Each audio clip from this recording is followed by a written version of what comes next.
It was a nice snow morning.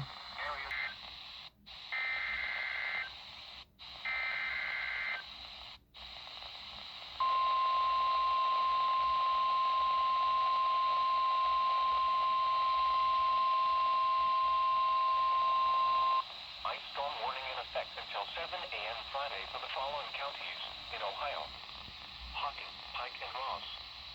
Significant icing continuing.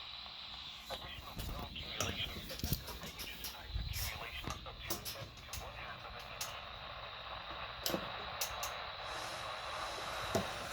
Power outages and tree damage are likely due to the ice.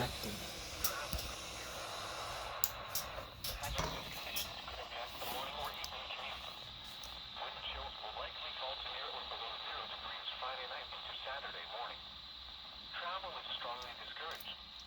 If you must travel, keep an extra flashlight, food, and water in your vehicle in case of an emergency. Prepare for possible power outages. Additional information can be found at www.weather.gov/ILN, as well as on our Facebook and Twitter pages.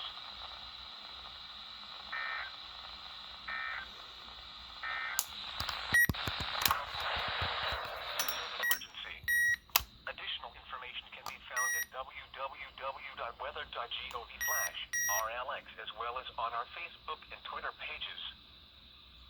Here is the nearshore marine forecast for waters See if this within comes across 5 nautical miles of the KIG86. south.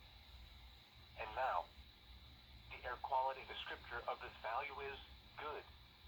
The air quality forecast for tomorrow is 29. The air quality descriptor of this value is good.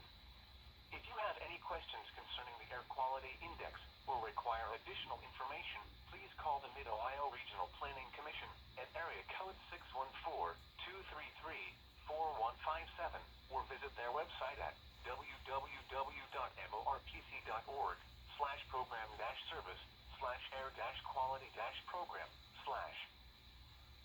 Here is a hazardous weather effect until 7 a.m. Friday for the following county: Hocking, Ohio. Significant icing continuing. Additional snow accumulations of 1 to 3 inches and ice accumulations of 2/10 to 1/2 of an inch. Winds gusting as high as 35 miles an hour. Power outages and tree damage are likely due to the ice. Travel could be nearly impossible. The hazardous conditions could impact the morning or evening commute. Wind chills will likely fall to near or below 0 degrees Friday night into Saturday morning. Travel is strongly discouraged. If you must travel, keep an extra flashlight, food, and water in your vehicle in case of an emergency. Prepare for possible power outages. Additional information can be found at www.weather.gov/ILN, as well as on our Facebook and Twitter pages. Winter storm warning.